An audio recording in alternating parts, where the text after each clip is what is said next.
Hello, class.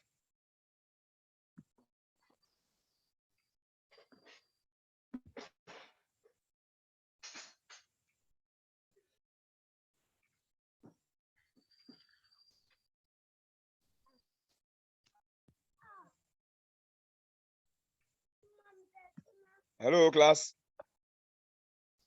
Hello, sir. Yeah, sorry for keeping you waiting, okay? Okay. I had to break my fast and then say my prayer before I could come, so that's why the delay.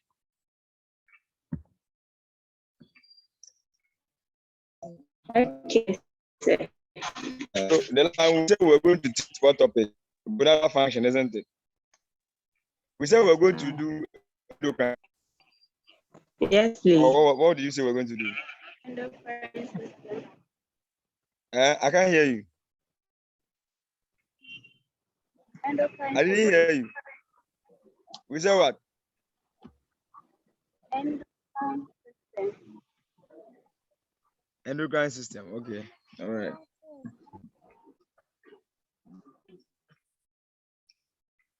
So I'm kind of going to focus on what I think is the problem with the endocrine system, the concepts. So I'm going to go to the introduction, about 3 slides. Then I will now go to the main endocrine system in another slide. So let me record what we are doing.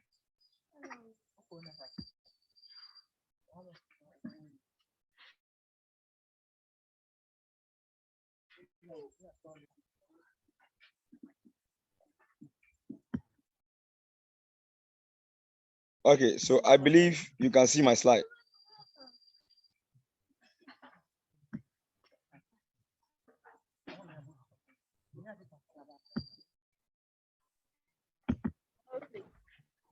Can you see my slide?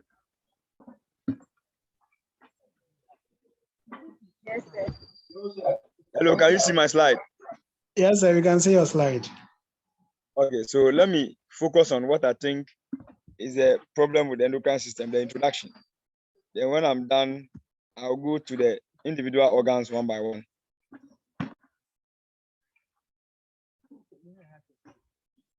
Okay, so in terms of the framework of control of the endocrine system, there are 2 things you should know.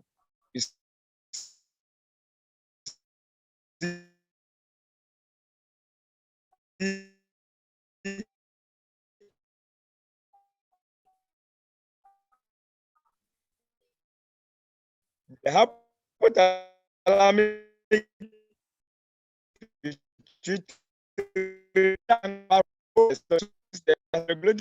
pituitary, and then to most of the organs are controlled by the central nervous system. So whenever there are diseases of the central nervous system, it can affect wide range of organs.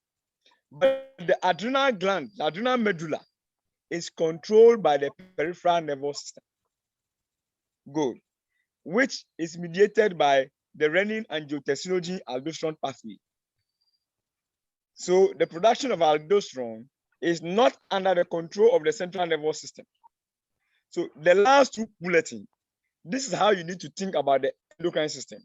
That when you take the generality of the endocrine system, all the organs are controlled by the hypothalamus, then to the pituitary, then to those organs, except for the adrenal medulla. In the adrenal medulla, where we do steroidogenesis, what happens is that it is the peripheral nervous system that controls the adrenal medulla. So we are saying that renin secreted by the kidneys goes to the lungs, angiotensin 1 is converted to angiotensin 2, and then eventually we form aldosterone. Aldosterone goes to the tubules and aid in water absorption. Sodium absorption first, and then water follows. That's the job of aldosterone. Good.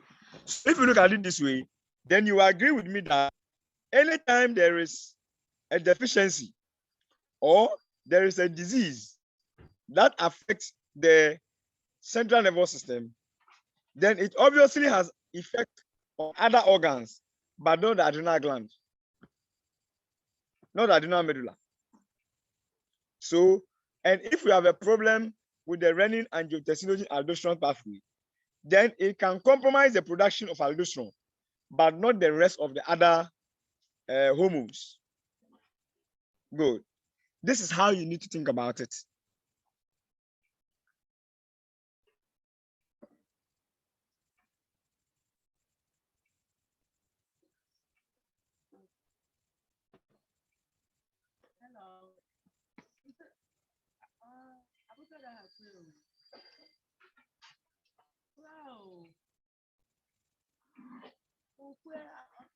Good.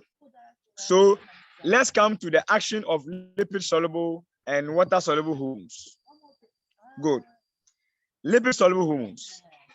Lipid soluble hormones, because they are lipid, remember the last time we spoke about this, they are capable of dissolving through the phospholipid bilayer of cells.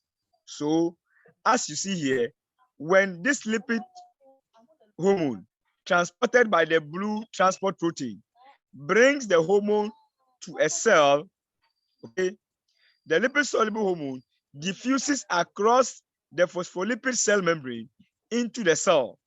It gets into the protoplasm, then gets into the nucleus. But you see, water soluble hormones, because they are charged substances, because they are polar, they are not able to dissolve across the cell membrane. So they can diffuse into the cytoplasm and into the nucleus and then begin to modulate protein synthesis and alter the activity of the cell. What water soluble hormones do is to send messengers. So they send secondary messengers, okay, to be able to do what they want them to do without necessarily entering the cell. So if you see here, the first point is that number one, lipid soluble hormone diffuses into the cell. Then number two, once it diffuses in the cell, the activated receptor hormone complex alters genes expressions. So it now binds to nuclear receptors, enter into the gene, and begins to change transcription and translation into proteins. And when those proteins are produced, new proteins are produced, they alter the activity of a cell. So that is how lipid soluble hormones function. And that is critically different from how water soluble hormones function. I said that for water soluble hormones, they are actually polar. Because they are actually polar and because they are made up of amino acids and peptides, they cannot diffuse through the phospholipid bilayer. Because they cannot diffuse through the phospholipid bilayer or the plasma membrane, the hormone receptors are normally an integral membrane protein. The hormone receptors are normally part of the cell membrane. Okay, and this hormone receptor now acts as a first messenger. So when the hormone receptor receives the message from the hormone, the receptor protein then activates a G protein, which is coupled to the receptor. So you can see here, there is this G protein. This G protein is coupled to this receptor, which is an integral membrane protein. So when the hormone binds to this receptor, then the secondary messenger. So now the receptor is the first messenger. Okay. Receiving the message from the hormone, then now it activates a G coupled protein, a G protein that is coupled to the receptor. Good. So the receptor protein then activates a G protein in the membrane. This G protein also now activates adenylate cyclase so that cyclic adenosine monophosphate, okay, is formed. Good. Once the G protein activates adenylate cyclase, it converts adenosine triphosphate to cyclic adenosine monophosphate into the cytosol. And we say that this cyclic adenosine monophosphate is the secondary messenger. So that is it. So the membrane protein is the first messenger. Because it is coupled to a G protein activates ATP to convert it to cyclic AMP. And cyclic AMP now becomes the second messenger. So you see, the hormone didn't actually enter the cell, but it has used chemical communication by sending messengers to do its bidding. This cyclic AMP that we say is the second messenger goes on to activate kinases in the cytosol, and this speeds up or slows down the physiological responses. Good. The phosphodiesterase inactivates cyclic AMP quickly. Good. So this is how Viagra works. Viagra is a phosphodiesterase inhibitor. Okay, and so when men are impotent, they are given Viagra, and the Viagra, because it is a phosphodiesterase inhibitor, it inhibits this phosphodiesterase, okay, and prevent it from inactivating cyclic AMP. Once cyclic AMP cannot be inactivated, cyclic AMP continues to perpetrate its actions, and so it keeps the erection intact. Go and read about phosphodiesterase inhibitor. That is Viagra. Good.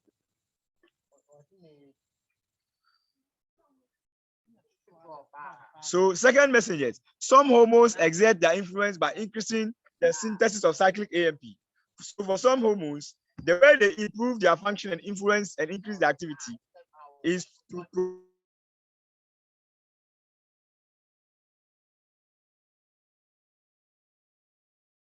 produce a lot of cyclic AMP. Those hormones include glucagon and epinephrine. Some other hormones exert their influence by decreasing the level of cyclic AMP, like growth hormone inhibitory hormone, or what we call as somatostatin. Good. But it is not only cyclic AMP that can act as a secondary messenger. Calcium ions can act as secondary messenger. Cyclic GMP can act as secondary messenger.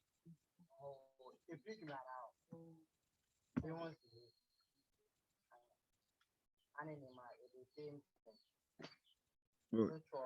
So the amplification of hormone effects. So a single molecule of hormone can bind to the receptor, and then it activates about 100 G proteins. Remember, we say the integral protein is the first messenger. So when a single hormone binds to the first messenger, which is the integral protein, it can activate about 100 G proteins. Each of the proteins now activate an adenylate cyclase converted from ATP to cyclic AMP. Okay. Well, now we have about 1,000 cyclic AMP, but each cyclic AMP can then activate a protein kinase, which may act upon thousands of substrates. So one molecule of epinephrine may result in the breakdown of millions of glycogen molecules in the body into glucose. So that is what we mean by the amplification. We just had one hormone, but now it is producing thousands of protein kinases, and thousands of substrates are being catalyzed.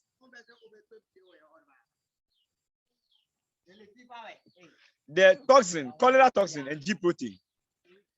Toxin is deadly because it produces massive watery diarrhea, okay, and you die from dehydration. What makes the toxin of cholera dangerous? The toxin of cholera bacteria causes that G protein to lock in continuous activated state in the intestinal epithelium.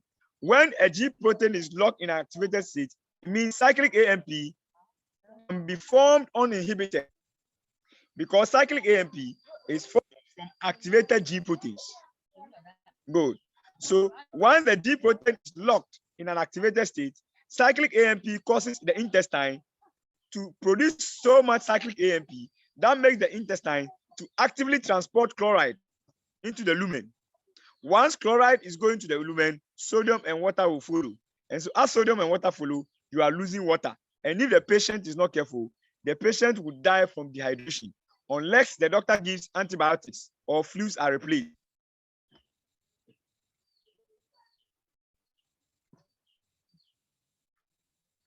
Good. So I think I've dealt with very difficult areas of an introduction to endocrinology. Good. So I'm now going to go to the hypothalamic diseases.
Hello, class. Can you see my slide?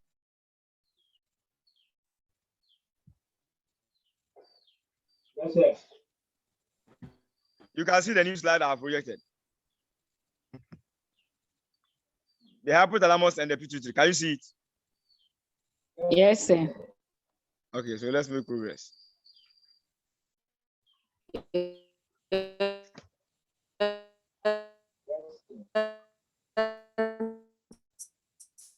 Who is making the noise?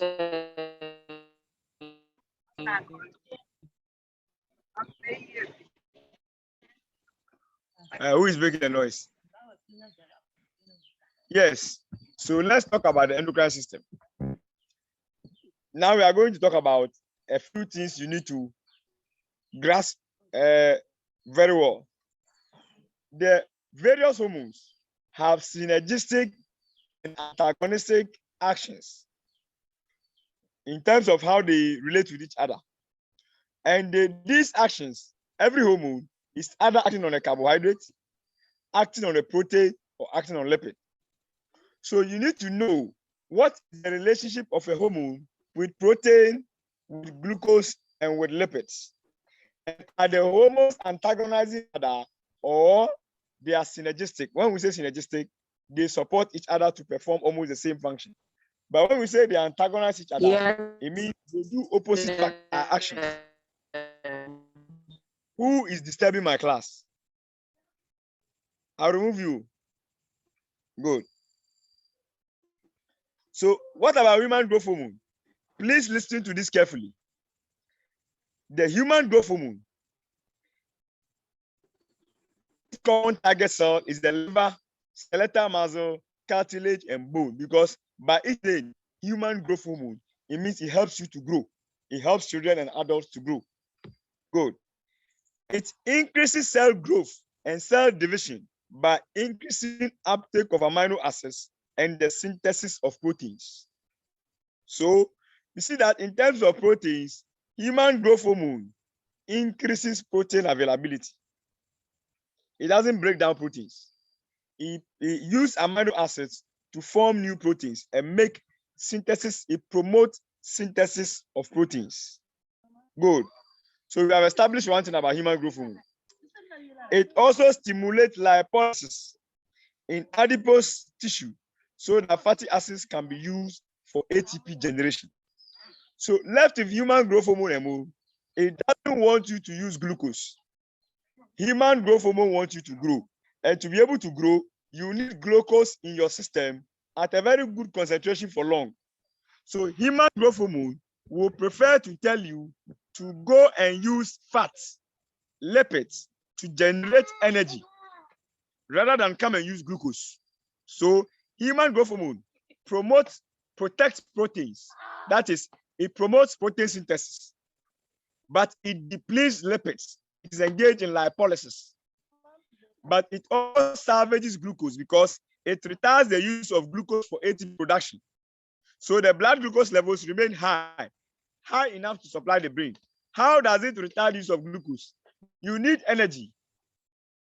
But instead of using glucose, I say I am giving you lipids. So use lipids. So human growth hormone salvages carbohydrate or salvages glucose and salvages proteins, but degrades or diminishes lipids. This characteristic, let's compare it to insulin, human insulin. You see, human insulin tells you to utilize glucose. So human insulin doesn't want you to use lipids. So in terms of glucose, growth hormone and insulin, they are antagonizing hormones in terms of glucose. Whereas human growth hormone don't want you to use glucose, insulin wants you to use glucose. So they antagonize each other. You see the beauty of what I want you to understand? The human growth hormone says leave glucose in your blood so that you can grow, you can have more energy to grow. But insulin says no. Break down peripheral serum glucose so that you can generate energy. So in terms of glucose, human growth hormone and insulin are antagonistic. But because insulin provides glucose for energy generation, and because human growth hormone provides lipids for energy generation, both of them salvages proteins.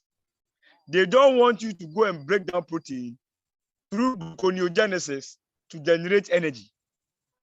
In gluconeogenesis, we convert amino acids through the pathway, okay, and we generate new glucose so that glucose can be used to generate energy. But we say that don't use amino acids to produce glucose in gluconeogenesis.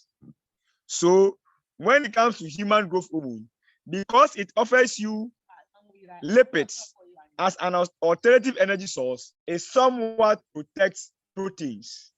And when it comes to insulin, because it gives you glucose as an energy source, it kind of protects proteins.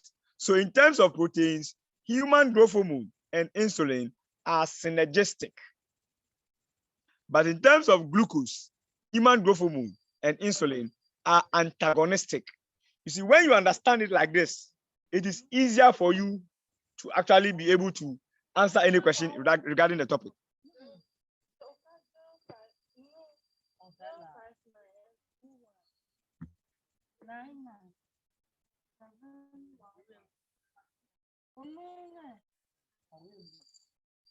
Good. Let's talk about the diabetogenic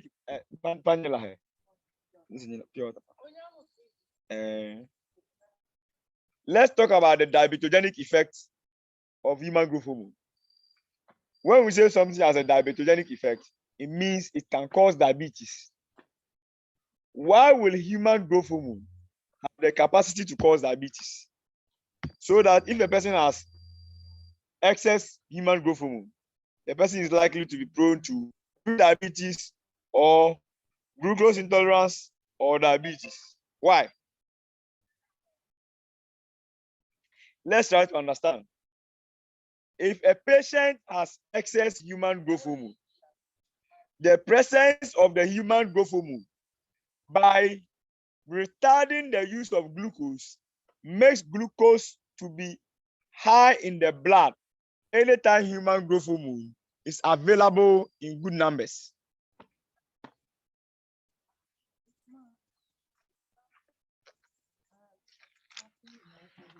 So if a patient has excess human growth hormone, it simply means that the human growth hormone, because it says don't use glucose, go and use lipids to generate energy, human growth hormone leaves a lot of glucose in your blood, and the glucose levels can increase in concentration and become very high in your blood. Do you know that once human growth hormone raises your blood glucose concentration, it now gives extra problem and work for your pancreas?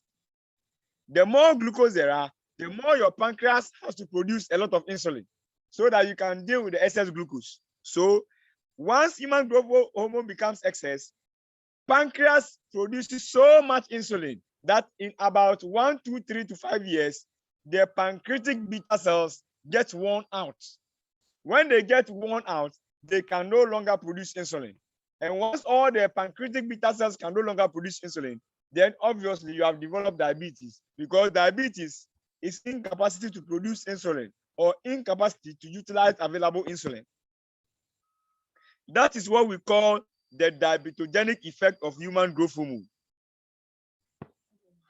It is not only diabetes that it can cause, it can also cause prediabetes. It can also cause even gestational diabetes or even oral glucose intolerance.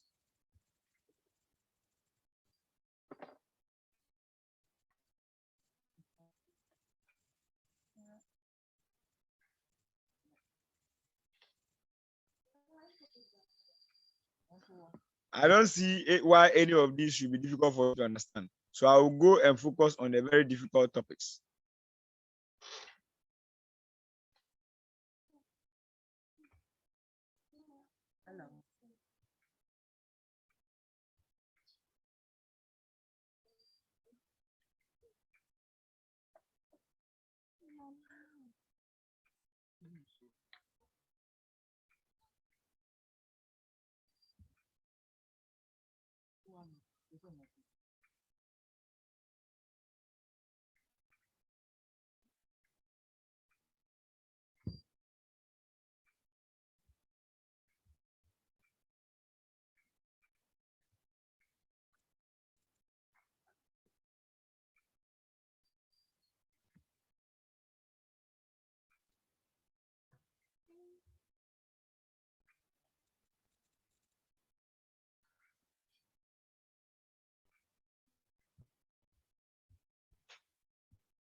So I want to pick the very important topics that we can go on.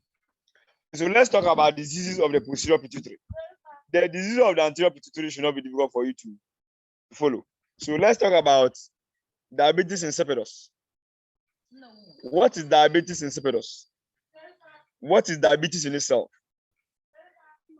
In diabetes, glucose is overconcentrated in the blood, but the mellitus is either because of insulin unavailability or insulin inaction, which allows the glucose to build up in large concentrations. So any condition in which glucose is excess in high concentration is diabetes. But diabetes insipidus, the glucose concentration is high, not because there's no insulin or there's insulin action, but it is simply because the ADH, antidiuretic hormone, or vasopressin, that the posterior pituitary should produce to allow you to absorb water from the distal tubules to come and allow for the glucose solute in your blood to be diluted is not there. So once you don't produce antidiuretic hormone, then you cannot absorb water. And if you do not absorb water, then your blood will be a very concentrated blood, devoid of water, but a lot of solute. So your glucose level will be high in concentration because concentration is equal to the amount of glucose substance divided by volume. So if the volume is small, then the concentration will not become high. If the volume is big, the concentration will become small because volume is the denominator. Good. So all we are saying is that once the posterior pituitary cannot produce ADH, then you cannot absorb water from the intestine. And so all the time, your blood is concentrated in solutes, especially glucose. So from that on, say that you have hyperglycemia, which eventually we say that's diabetes. Good. So there are two types of diabetes insipidus. We have actual diabetes insipidus and we have nephrogenic diabetes insipidus. What is the difference?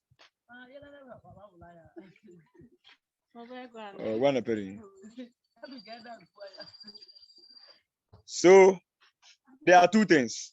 One, either the posterior pituitary is not producing ADH to the ADH at all, or the posterior pituitary is producing ADH, but there is ADH resistance. The receptors on the distal tubules, that ADH you go and bind to, and then allow for the absorption of water through aquaporin channels. Those receptors are dysfunctional.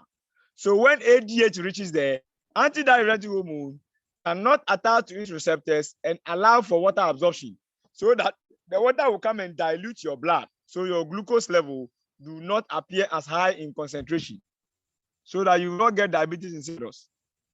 But in this case, the ADH is not produced at all. But in another case, the posterior pituitary has produced the ADH, but the ADH that doesn't act. It has to come and bind to ADH receptors on distal tubules in order to allow for water absorption. Now, when the ADH produced by the posterior pituitary got there, the ADH receptors are damaged. So ADH cannot help you in water absorption. In that case, ADH has to find where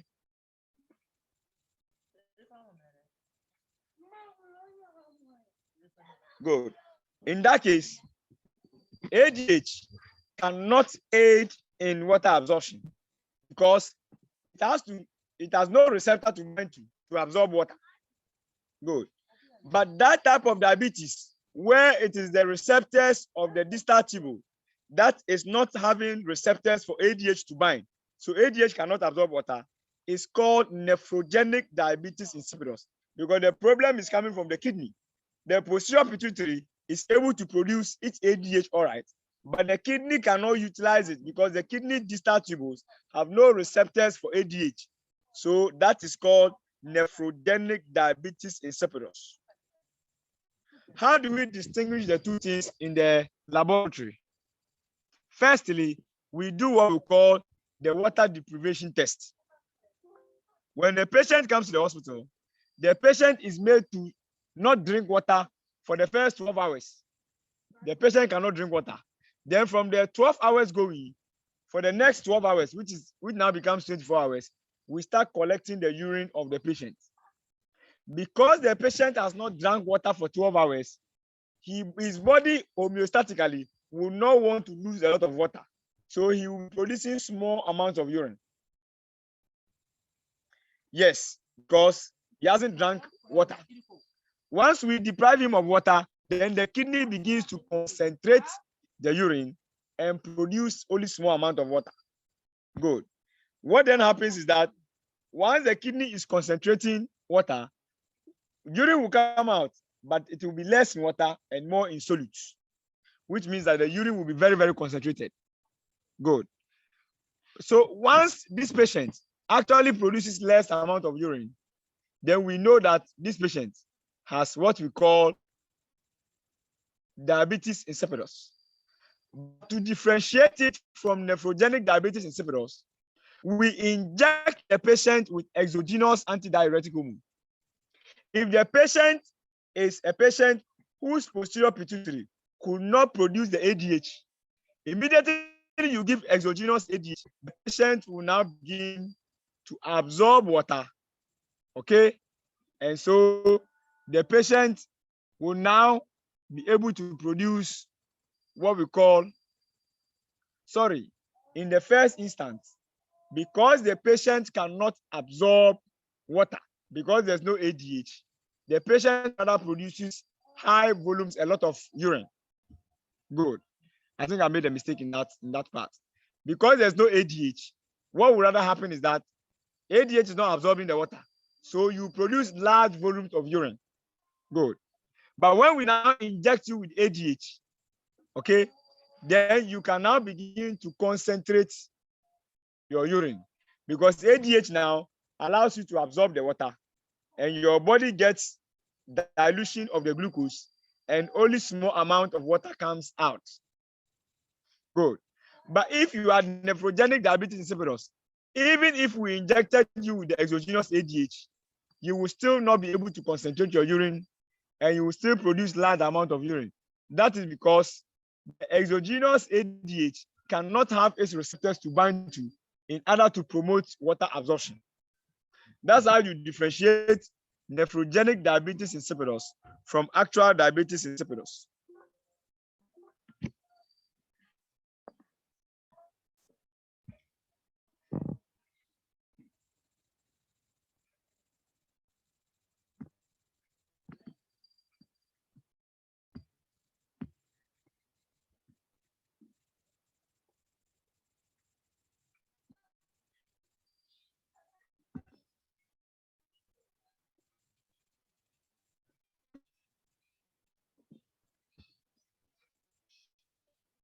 Very good.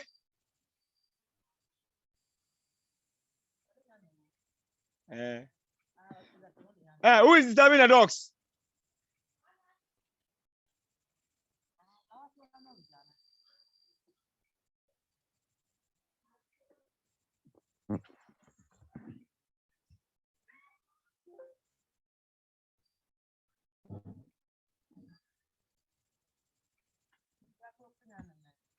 Dabi.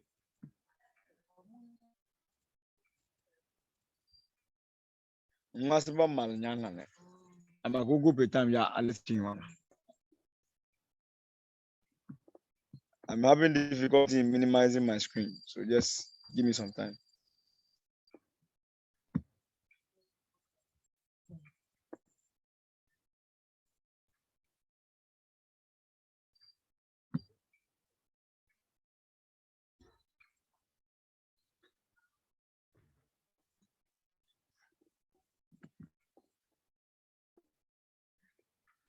Hello, Doc.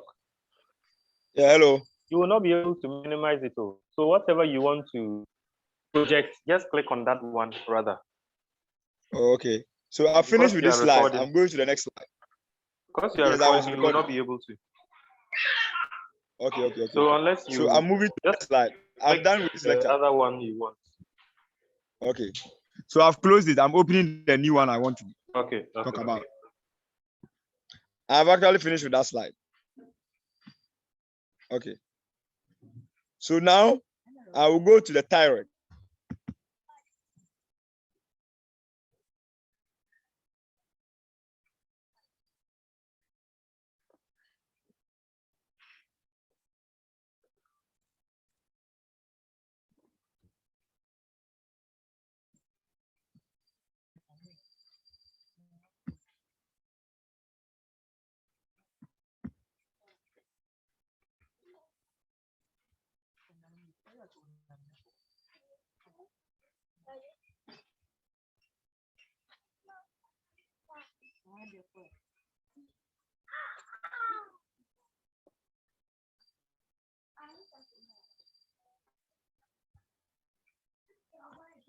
Good. Let's talk about the sick thyroid syndrome. What is the sick thyroid syndrome?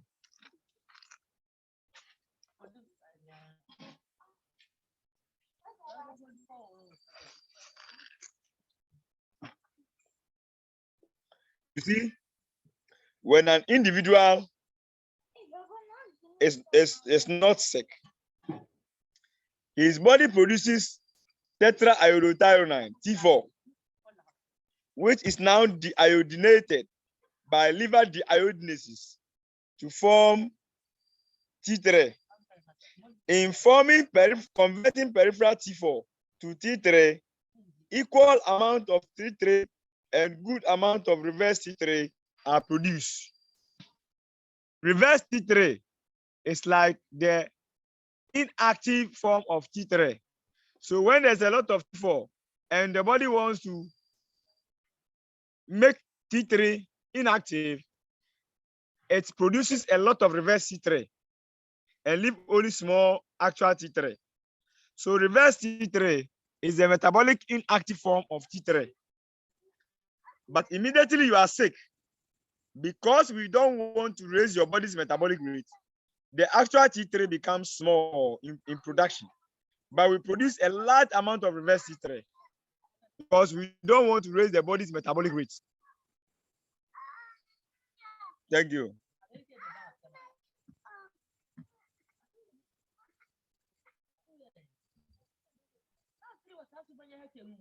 So look at the sick thyroid syndrome.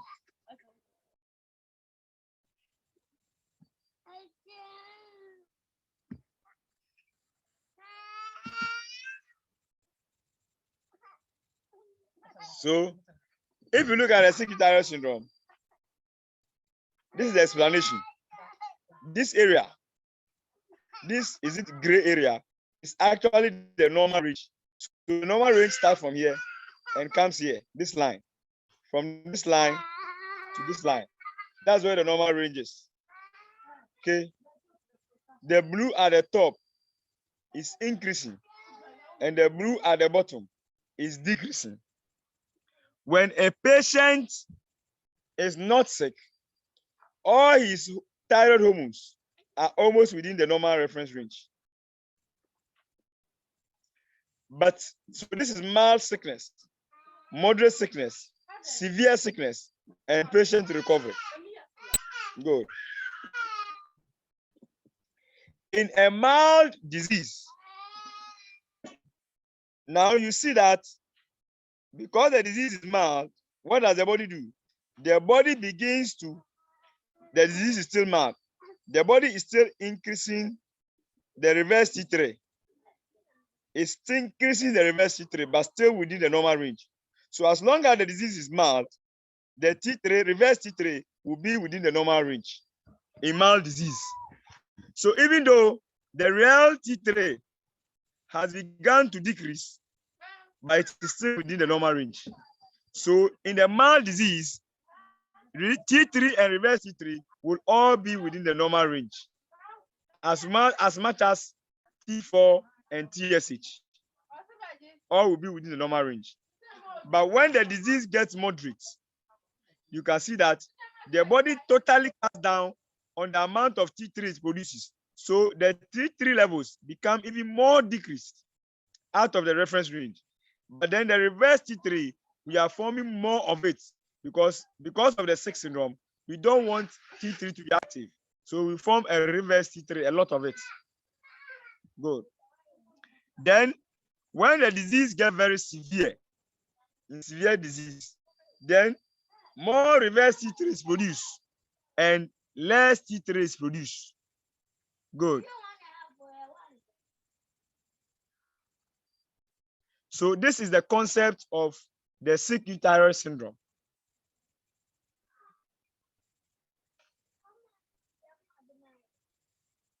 So we are in severe disease. If you see reverse T3, it continues to increase. T3 continues to decrease. T4 and free T4 all continue to decrease. But then when the patient is recovering, then the body starts decreasing the amount of reverse T3 and increasing the actual T3, because once you are recovering, we need to raise the body's metabolic rate a bit. So the T3 begins to increase in concentration, while the reverse T3 decreases in concentration. Good. You can see that this diagram speaks a lot about the body's homeostatic control of thyroid hormones.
So that is the difficult aspect of the thyroid function that I've dealt with. Good.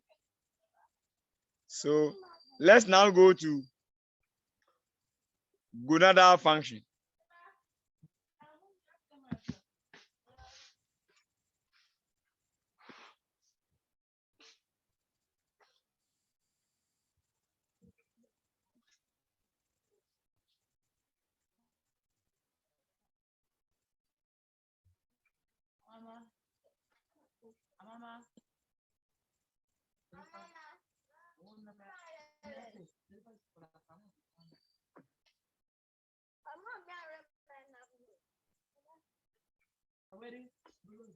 Good.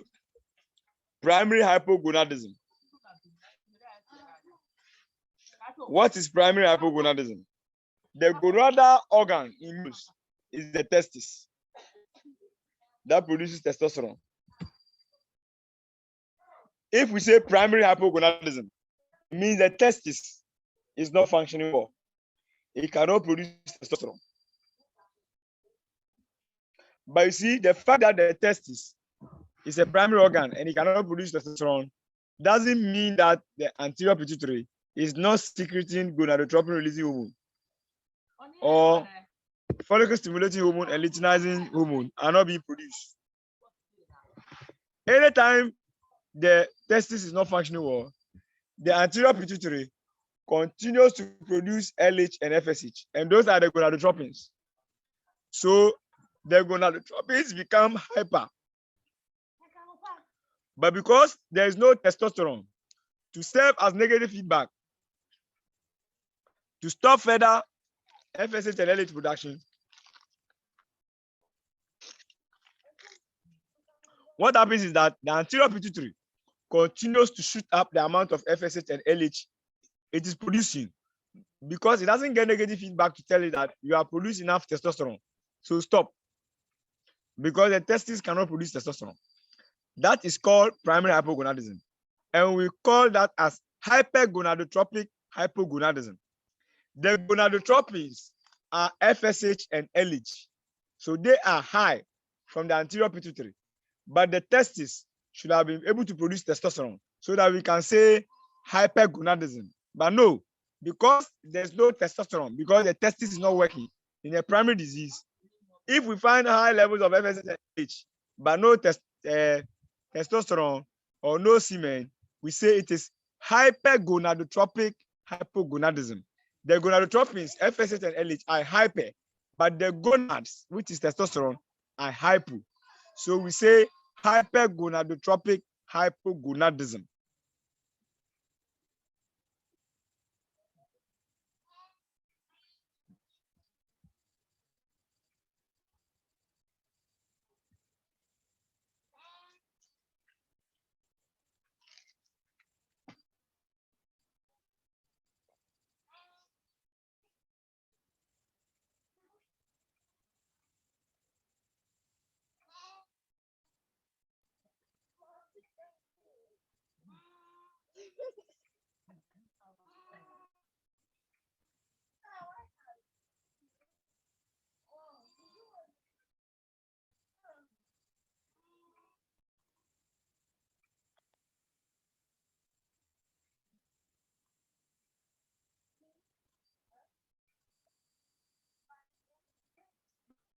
So let's talk about secondary hypogonadism.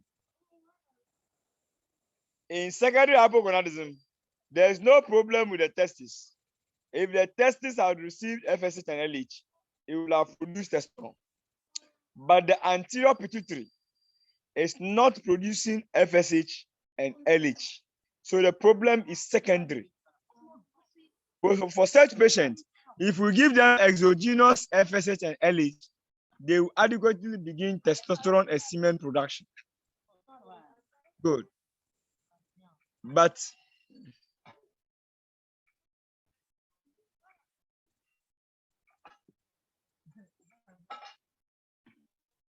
in secondary hypogonadism, the anterior pituitary is not producing FSH and LH. Because FSH and LH are not coming to the testis is not also producing testosterone. So there is low levels of FSH and LH and low levels of testosterone. The trophic hormones.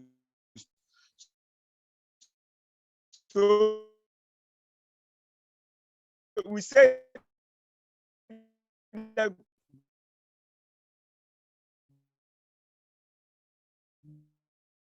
gonadotropic hormones are less, and then the testosterone is also less. So we say hypogonadotropic hypogonadism. That is a secondary dysfunction of the